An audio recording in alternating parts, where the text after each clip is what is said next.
आज की इस वीडियो में हम क्लास 10th के विज्ञान का मॉडल पेपर 2025 का सब्जेक्टिव क्वेश्चंस को सॉल्व करने वाले हैं। इससे पहले हम आपको ऑब्जेक्टिव क्वेश्चन का सॉल्यूशन बता चुके हैं। अब बिना समय गवाए हम सीधा सब्जेक्टिव क्वेश्चंस का सॉल्यूशन करते हैं, लेकिन उससे पहले यदि आप हमारे इस यूट्यूब चैनल पर आप पहली बार हैं तो चैनल को जरूर सब्सक्राइब करके इस वीडियो को लाइक कर ले, साथ ही इस वीडियो को अपने दोस्तों के साथ शेयर करें ताकि उसको भी सबसे सटीक और बेहतरीन सॉल्यूशन मिल सके। अब देख सकते हैं आप यहाँ पे सबसे पहले है 31 नंबर क्वेश्चन सब्जेक्टिव में। पहले आपके सामने देखिएगा 2-2 नंबर वाला क्वेश्चन, फिर आएगा 3-3 नंबर वाला, फिर आएगा 5-5 नंबर वाला। तो यहाँ पे स्टार्ट करते हैं। ये 2 नंबर का क्वेश्चन है आपका 31 नंबर वाला क्वेश्चन। क्या कहता है कि प्रकृति में साधारण नमक के 2 मुख्य स्रोतों की सूची बनाइए, 2 यौगिकों के नाम बताइए जहां साधारण नमक को कच्चे माल के रूप में उपयोग करता है।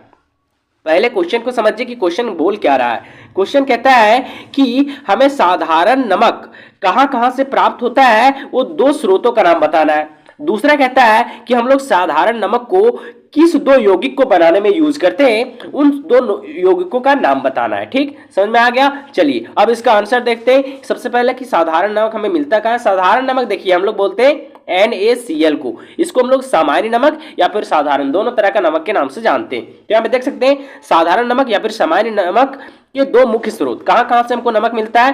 पहला है समुद्री जल और दूसरा है रॉक नमक। देखिए 2 नंबर का क्वेश्चन है, हम जिस तरह बता रहे हैं इस तरह का यहाँ बोर्ड एग्जाम में लिखिएगा तो आपका 80 का 80 मार्क्स आएगा, कोई नहीं रोक सकता है। 20 नंबर आपको अपना स्कूल से मिल जाएगा। ठीक, इसी तरह से आंसर लिखना है, आपका समय भी बचेगा और लिखने में बहुत मजा आएगा। देखिए ये हो गया।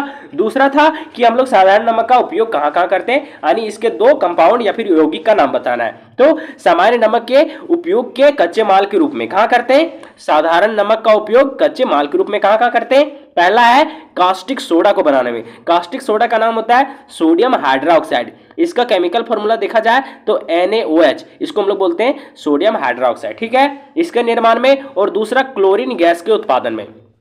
क्लोरीन गैस हम लोग Cl को या फिर Cl2 को हम लोग बोलते हैं क्लोरीन गैस। तो क्लोरीन गैस के उत्पादन और कास्टिक सोडा को बनाने में, इन दोनों यौगिकों को बनाने में हम लोग किसका उपयोग करते हैं, साधारण नमक या फिर सामान्य नमक का। तो ये हो गया इसका कच्चे माल का रूप में उपयोग और ऊपर हो गया इसका स्रोत। चलिए ये हो गया आंसर। इसी तरह से लिखना, आपको इतना लिखना है, 2 नंबर कंफर्म मिलेगा, एक भी नंबर आपका नहीं कटने वाला है। अगला क्वेश्चन, कार्बन यौगिकों की संख्या अन्य सभी तत्वों द्वारा मिलकर बनाए गए यौगिकों से अधिक होता है, 2 कारण बताकर इसकी पुष्टि करें। देखिए कहता क्या है कि जो कार्बन के यौगिक होते हैं, कार्बन या फिर कार्बन के कंपाउंड या फिर कार्बन के यौगिक जो होते हैं, वो बाकी यौगिकों की संख्या में से कार्बन का यौगिक की संख्या अधिक क्यों होता है, इसका क्या कारण है। इसका 2 कारण पूछ रहा है। तो देखिए हम बता देते हैं कार्बन का अधिक यौगिक होने का कारण क्या है। तो कार्बन कार्बन आपस में मिलकर जो है वो एक लंबी श्रृंखला बनाता है, यह पहला कारण। दूसरा कारण है कि कार्बन की जो संयोजकता होती है ना, जिसको वैलेंसी बोलते हैं, वो 4 होता है और 4 होने के कारण ये अधिक से अधिक कंपाउंड के साथ, अधिक से अधिक तत्व के साथ जुड़ सकता है ना। इसलिए हम लोग इसको बोलते हैं कि इसकी संख्या जो होती है, इसके कंपाउंड की संख्या, इसके यौगिकों की संख्या बहुत ज्यादा होती है। यहाँ पे आंसर भी देख सकते हैं। फिर यहाँ पे देखिए आपका जो 35 नंबर क्वेश्चन है ना, ये 32 नंबर क्वेश्चन, उसमें 8वां में भी दिया, तो आपको ये या फिर ये दोनों में जो अच्छा लगे वो बनाना है। हम पहले इसका आंसर बता देते हैं, फिर हम लोग इसको देखेंगे। चलिए देख सकते हैं यहाँ पे कार्बन यौगिकों की संख्या अधिक होने का कारण क्या है। देख सकते हैं कार्बन यौगिकों की संख्या अधिक होने के कारण क्या है। पहला कारण तो कार्बन की श्रृंखला बनाने की क्षमता है ना। कार्बन की श्रृंखला बनाने की क्षमता कहने का मतलब कार्बन कार्बन आपस में जुड़ के एक लंबी श्रृंखला बनाता है। दूसरा कारण देख सकते हैं यहाँ पे क्या लिखा है, विभिन्न प्रकार के कार्यात्मक समूह को जोड़ने की क्षमता। बस विभिन्न प्रकार के कार्यात्मक समूह कहने का मतलब जैसे कार्बन है ना, तो ये एल्कोहल के साथ भी जुड़ जाता है, एल्डिहाइड के साथ भी जुड़ जाता है, कीटोन के साथ भी जुड़ जाता है ना। यही कारण है कि कार्बन के यौगिकों की संख्या क्या होती है, बहुत ही ज्यादा होती है किसी दूसरे कंपाउंड से, दूसरे एलिमेंट से। चलिए बस ये 2 कारण लिखना है, हमें 2 नंबर मिल जाएगा। अब अथवा में आते हैं। दूसरा क्वेश्चन हमारा क्या था कि दूसरा क्वेश्चन है अथवा में कि इथेनॉल का इथेनोइक अम्ल के रूप में रूपांतरण ऑक्सीकरण अभिक्रिया क्यों माना जाता है। इस अभिक्रिया में प्रयुक्त ऑक्सीकरण एजेंट का नाम लिखिए। क्या बोल रहा है, देखिए हम लोग इथेनॉल से क्या बना रहे हैं, इथेनोइक अम्ल। ठीक है, इस प्रोसेस को यानी इथेनॉल से इथेनोइक अम्ल बनाने की प्रक्रिया को हम लोग ऑक्सीकरण अभिक्रिया क्यों मानते हैं।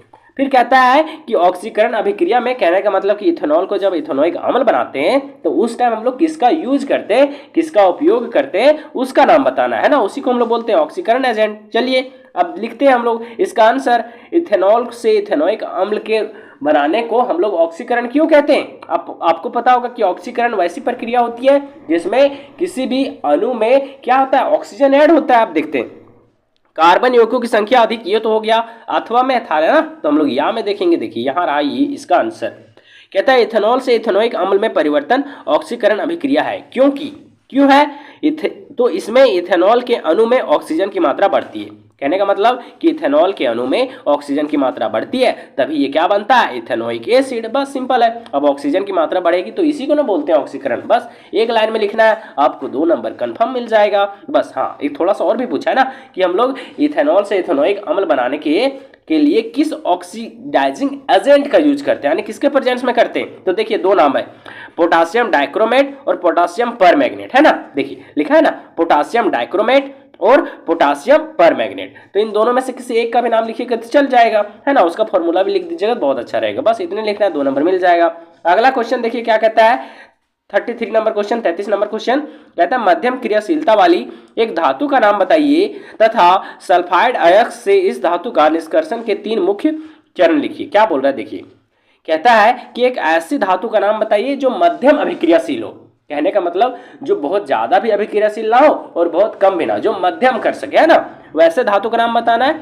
और फिर हमें कहता है कि सल्फाइड अयस्क से हमें उस मध्यम अभिक्रियाशील वाले धातु को प्राप्त करना है, तो उसके 3 चरण किस किस विधि से प्राप्त कर सकते हैं उसको लिखने बोल रहा है। चलिए देख सकते हैं यहाँ पे हम लोग पहले नाम लिखेंगे, तो मध्यम अभिक्रियाशील वाला धातु क्या है, जिंक है। नाम लिख दिए। अब हम लोग लिखेंगे कि जिंक को कैसे प्राप्त करेंगे। तो जिंक से सल्फाइड अयस्क के निष्कर्षण का चरण, तो बस 3 प्रोसेस लिख देंगे। पहला है अयस्क का सांद्रण, दूसरा है रोस्टिंग प्रक्रिया और तीसरा है अयस्क से धातु का निष्कर्षण। हो गया। चलिए 3 यही प्रोसेस लिखना है, आपको 2 नंबर मिल जाने वाला है। अगला क्वेश्चन देखिए क्या कहता है। देखिए इतना सिंपल क्वेश्चन है, उत्सर्जन क्या है, एक कोशिकीय जीव अपना अवशिष्ट कैसे बाहर निकालते हैं, 2 नंबर का क्वेश्चन है। उत्सर्जन आपको पता होगा कि अपने शरीर से, मतलब जीवों द्वारा अपने शरीर से अवशिष्ट पदार्थों को, गंदे पदार्थों को शरीर से बाहर निकालना ही क्या कहलाता है, उत्सर्जन कहलाता है। अब पूछ रहा है कि एक कोशिकीय जीवों में उत्सर्जन कैसे होता है, वही ना पूछ रहा है। चलिए देखते हैं, इसका आंसर देख लेते हैं।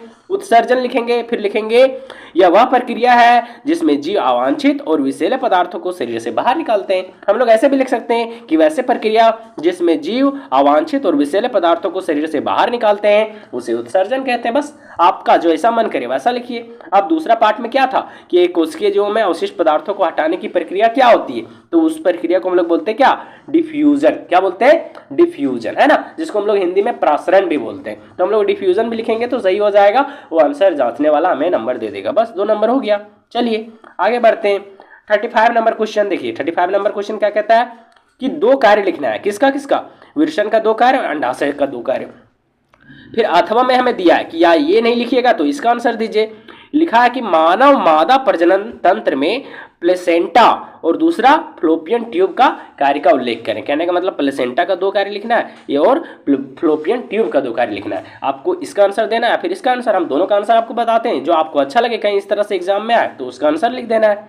चलिए पहले हम लोग लिखते हैं किसका, वृषण का 2 कार्य, है ना। पहला शुक्राणु का उत्पादन करना और दूसरा टेस्टोस्टेरोन हार्मोन का उत्पादन। बस हो गया 2। देखिए इसी तरह से आपको लिखना है, आपका समय भी बचेगा और आपका आंसर एकदम सुंदर देखने को मिलेगा और फुल का फुल मार्क्स आने वाला आपके बोर्ड एग्जाम में। आपको डरना नहीं है, मेरा खुद बोर्ड एग्जाम में 94.60% आ चुका है, ठीक है। और हमारा आंसर इसी तरह था, साइंस में झकास मार्क्स आया, तो आपको डरना बिल्कुल भी नहीं है। देखिए 2 कारण हो गया, इसका 2 कार्य।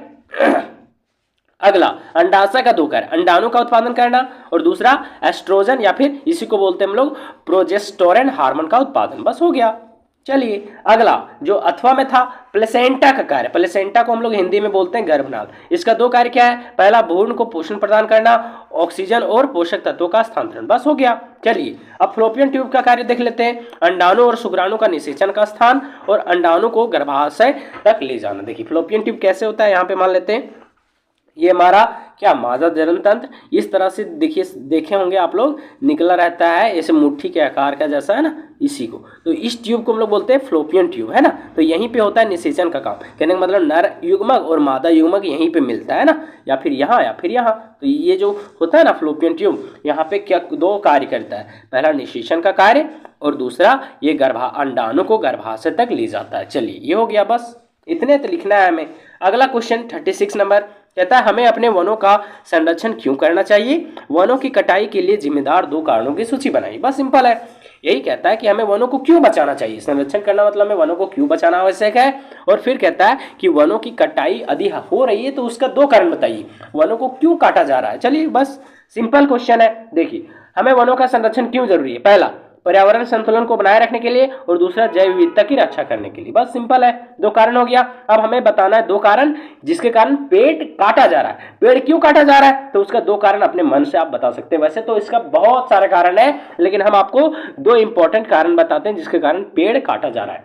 पहला कारण क्या है, पहला है जनसंख्या वृद्धि। क्या लिखेंगे, पहला लिखेंगे जनसंख्या वृद्धि। बस सिंपल है, ऐसा नहीं लिख देंगे पूरा लंबा चौड़ा, एकदम सिर्फ लिखेंगे जनसंख्या वृद्धि, समझ जाएगा वो एग्जामिनर, उसे लगेगा कि नहीं स्टूडेंट ये झकास है।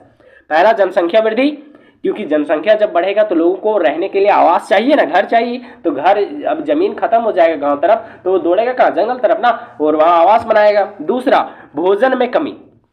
देखिए भोजन जब घटेगा तब उसको और ज़्यादा खेती करना पड़ेगा, और ज़्यादा खेती करना पड़ेगा तो खेत का आवश्यकता पड़ेगा ना, तो खेत का आवश्यकता पड़ेगा तो पेड़ को काटेगा, और पेड़ को काट के वहाँ खेत बनाएगा वहाँ खेती करेगा, और खेती करेगा तो अनाज होगा। चलिए 2 कारण, जनसंख्या वृद्धि और भोजन की कमी।